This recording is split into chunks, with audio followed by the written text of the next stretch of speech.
The Adventures of Pinocchio by C. Collodi, translated by Carol della Chiesa. Chapter 8. Geppetto makes Pinocchio a new pair of feet and sells his coat to buy him an ABC book.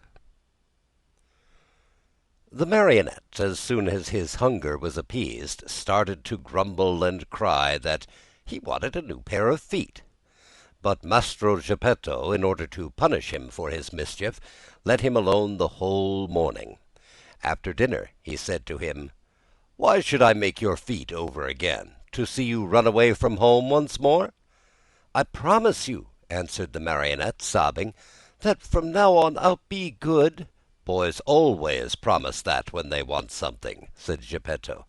"I promise to go to school every day, to study and to succeed."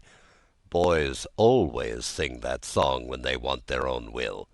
"But I'm not like other boys. I am better than all of them, and I'll always tell the truth. I promise you, father, that I'll learn a trade, and I'll be the comfort and staff of your old age." Geppetto, though trying to look very stern, felt his eyes fill with tears and his heart soften when he saw Pinocchio so unhappy. He said no more, but taking his tools and 2 pieces of wood, he set to work diligently. In less than an hour the feet were finished, 2 slender, nimble little feet, strong and quick, modeled as if by an artist's hands. "Close your eyes and sleep," Geppetto then said to the Marionette. Pinocchio closed his eyes and pretended to be asleep, while Geppetto stuck on the 2 feet with a bit of glue melted in an eggshell, doing his work so well that the joint could hardly be seen.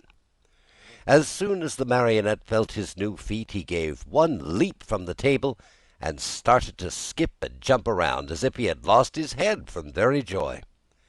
"To show you how grateful I am to you, father, I'll go to school now. But to go to school I need a suit of clothes." Geppetto did not have a penny in his pocket, so he made his son a little suit of flowered paper, a pair of shoes from the bark of a tree, and a tiny cap from a bit of dough. Pinocchio ran to look at himself in a bowl of water, and he felt so happy that he said proudly, "Now I look like a gentleman." "Truly," answered Geppetto, "but remember that fine clothes do not make the man unless they are neat and clean." "Very true," answered Pinocchio, "but in order to go to school I still need something very important." "What is it?" "An ABC book." "To be sure. But how shall we get it?" "That's easy. We'll go to the bookstore and buy it." "And the money?" "I have none." "Neither have I," said the old man sadly. Pinocchio, though a happy boy always, became sad and downcast at these words. When poverty shows itself, even mischievous boys understand what it means. "What does it matter, after all?" cried Geppetto all at once, as he jumped up from his chair. Putting on his old coat full of darns and patches, he ran out of the house without another word. After a while he returned. In his hands he had the ABC book for his son, but the old coat was gone. The poor fellow was in his shirt sleeves, and the day was cold. "Where's your coat, father?" "I have sold it." "Why did you sell your coat?" "It was too warm." Pinocchio understood the answer in a twinkling, and unable to restrain his tears, he jumped on his father's neck and kissed him over and over.